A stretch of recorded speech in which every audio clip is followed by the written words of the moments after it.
अस्सलाम वालेकुम। हम रिएक्शन ऑफ अल्केन पढ़ रहे हैं। उसका पहला रिएक्शन हमने डिस्कस किया था पहले कि combustion reaction.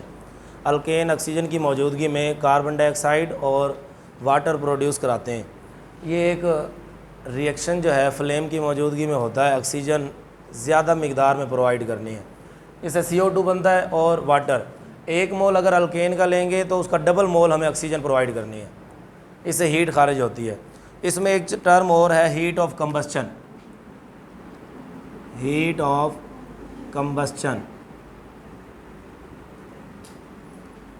Heat of combustion वो हीट है, इसको हम ना हीट ऑफ कंबस्चन कहेंगे कि जब रिएक्शन होता है और उससे जो हीट खारिज होगी, लेकिन अल्केन 1 मोल होना चाहिए।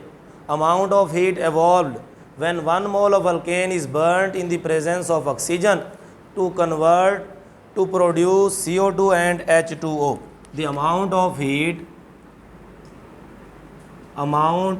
heat evolved जो खारिज होती है, evolved when 1 mole of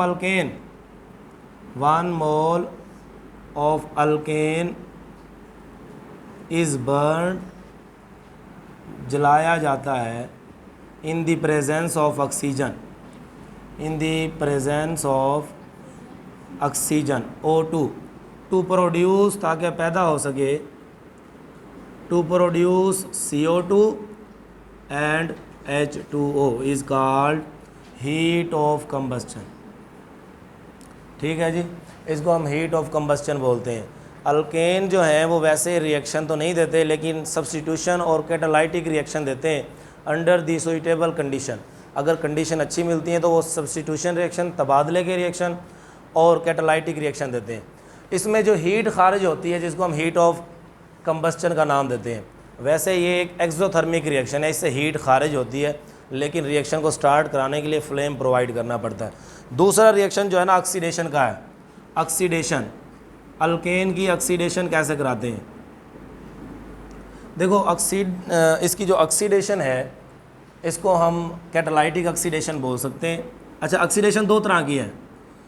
एक है ऑक्सीडेशन जिसको मैं इनकम्प्लीट ऑक्सीडेशन बोल रहा हूँ, इनकम्प्लीट ऑक्सीडेशन, और दूसरी जो है कैटालाइटिक ऑक्सीडेशन है। इनकम्प्लीट ऑक्सीडेशन, अल्केन जो है CH4 फर्ज किया, ये रिएक्ट करेगा ऑक्सीजन के साथ, लेकिन इधर ऑक्सीजन जो है ना ज़्यादा मिकदार में नहीं है। देखो यहाँ पर हमने 1 मोल CH4 लिया था तो ऑक्सीजन कितने मोल प्रोवाइड किए? 2 मोल। यानी ये कंबस्चन तो हुआ है, लेकिन इसको ऑक्सीडेशन भी कह सकते हैं क्योंकि ऑक्सीजन ऐड हो जाता है कार्बन के साथ। अब इसमें चूँकि हम इधर ले रहे हैं 3 मोल CH4 के, तो ऑक्सीजन के कितने मोल लेने चाहिए हमें? 6 मोल लेने चाहिए ना, लेकिन हम ऑक्सीजन उतना प्रोवाइड नहीं कर रहे जितना प्रोवाइड करना चाहिए था। तो जब ऑक्सीजन इतना प्रोवाइड नहीं किया तो जो रिएक्शन वो उस तरह से नहीं होगा, यानी CO2 प्रोड्यूस नहीं होगा। फिर आप देखें, जब आप ना ऑक्सीजन सही तरह से नहीं मिल रही होती है अल्केन को या लकड़ी को भी, तो वो धुआं प्रोड्यूस होना शुरू हो जाता है। यहाँ पर भी वैसे ही है, प्रोडक्ट चेंज हो जाएगी, CO2 प्रोड्यूस नहीं होगा बल्कि कार्बन मोनोऑक्साइड साथ में H2O और कार्बन, ये प्रोड्यूस होते हैं। इसको बैलेंस कर लें, इधर 2 आएगा और इधर 6 आएगा। अब ज़रा देखो, 3 कार्बन है, 3 कार्बन, ठीक है। ऑक्सीजन यहाँ पर 8 है तो 2 और 6 बैलेंस हो गई है। इसको हम कह रहे हैं इनकम्प्लीट ऑक्सीडेशन। यहाँ पर ऑक्सीजन मुकम्मल तौर पर प्रोवाइड नहीं हो रहा। दूसरा जो रिएक्शन है वो, उसको हम कहते हैं कैटालाइटिक ऑक्सीडेशन। कैटालाइटिक ऑक्सीडेशन नाम से जाहिर हो रहा है कि इस ऑक्सीडेशन के अंदर कैटालिस्ट यूज़ होगा, ठीक है। अल्केन हम लेंगे, लेकिन अब कैटालिस्ट यूज़ करना है, मेटालिक कैटालिस्ट। CH4 इस रिएक्शन के अंदर मोनोटॉमिक ऑक्सीजन होता है, मोनोटॉमिक ऑक्सीजन, और कैटालिस्ट जो है ना मेटालिक है, कॉपर। 400 डिग्री सेंटीग्रेड टेम्परेचर होता है, 200 ATM प्रेशर है। देखिए इतनी हाई कंडीशन चाहिए तब जाकर इसकी ऑक्सीडेशन हो रही है। यहाँ पे ये कैटालिस्ट हम प्रोवाइड करेंगे तो इसकी ऑक्सीडेशन होगी। ऑक्सीडेशन किसको बोलते हैं? ऑक्सीडेशन हम बोलते हैं addition of oxygen,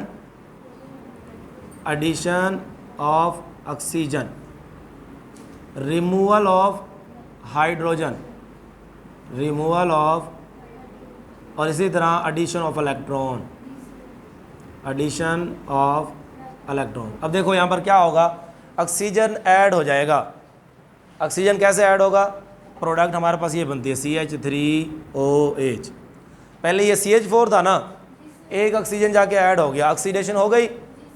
पहले स्टेप में ना ऑक्सीडेशन होती है और अल्केन बनता है, तब्दील होता है किसमें, अल्कोहल के अंदर। अल्कोहल, ये हमारे पास मेथनॉल बन गया है, अल्कोहल या मिथाइल अल्कोहल, ठीक है। पहले स्टेप में अल्केन तब्दील होता है अल्कोहल के अंदर। अब दूसरा स्टेप CH3OH, इसकी मज़ीद ऑक्सीडेशन, वही कंडीशन है हमारे पास, copper 400 ATM pressure, 400 degree centigrade temperature, 200 ATM pressure. अब दोबारा क्या होगा, ये जो मिथाइल अल्कोहल है ये तब्दील हो जाएगा फॉर्मल्डिहाइड में, HC⋯OH, साथ में हमारे पास जो प्रोडक्ट बनेगी H2O। देखो क्या हुआ है, यहाँ पर 4 हाइड्रोजन है, 4 हाइड्रोजन में से 2 हाइड्रोजन निकल गए और removal of hydrogen is also called the oxidation. तो यहाँ पर फिर क्या हुई है, ऑक्सीडेशन हुई है, 2 यहाँ से हाइड्रोजन निकल गए। उसके बाद फिर दोबारा से हम ऑक्सीडेशन कराते हैं फॉर्मल्डिहाइड को लेके, ये फॉर्मल्डिहाइड है, फॉर्मल्डिहाइड। चलें जी, अब फॉर्मल्डिहाइड की दोबारा से ऑक्सीडेशन, C⋯OH, मोनोटॉमिक ऑक्सीजन। अब फॉर्मल्डिहाइड तब्दील हो जाएगा फार्मिक एसिड में, यानी ऑक्सीजन फिर ऐड हो जाएगा, HC⋯OOH, ये क्या बन गया है, फार्मिक एसिड। अब फार्मिक एसिड की मज़ीद ऑक्सीडेशन, कंडीशन वही है, 400 degree centigrade temperature, 200 ATM pressure, ठीक है जी। अब फिर इसकी दोबारा से हम ऑक्सीडेशन कराते हैं, HC⋯OOH, मोनोटॉमिक ऑक्सीजन, वही कंडीशन है, 400 degree centigrade temperature, 200 ATM pressure. अब क्या होगा कि ये देखो, ये एक कार्बन और 2 ऑक्सीजन क्या बना देंगे, CO2। और देखो यहाँ पर 2 हाइड्रोजन बचे हुए, एक ऑक्सीजन के साथ क्या हो जाएगा, H2। तो लास्ट में हमारे पास ये 2 प्रोडक्ट आगे बचती हैं, ठीक है जी। ये तो है कैटालाइटिक ऑक्सीडेशन और इनकम्प्लीट ऑक्सीडेशन हमने पढ़ी है। इससे आगे ना नाइट्रेशन है, nitration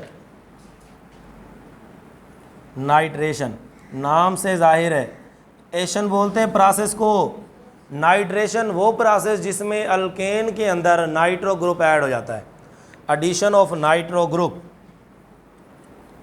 addition of nitro group to the alkane. Nitro group कौन सा है, NO2 को, नाइट्रो ग्रुप, ये NO2 ग्रुप जो है ये नाइट्रो ग्रुप कहलाता है।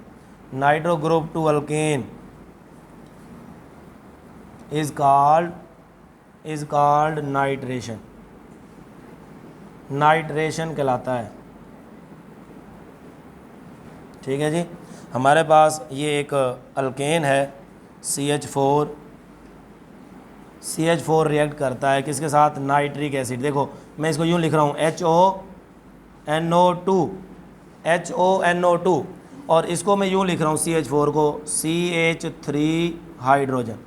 अब क्या होगा कि ये जो NO2 है रिप्लेस कर जाएगा H के साथ, ठीक है, NO2 वहाँ पर चला जाएगा और हमारे पास ये तकरीबन 450 डिग्री सेंटीग्रेड पर टेम्परेचर होता है। रिएक्शन CH3NO2 और साथ में H2O, इसको बोलते हैं हम नाइट्रोमीथेन, ये हमारे पास प्रोडक्ट बनती है। अब नाइट्रोमीथेन के यूजेस दिए हुए हैं आपकी बुक में, यूजेस ऑफ नाइट्रोमीथेन।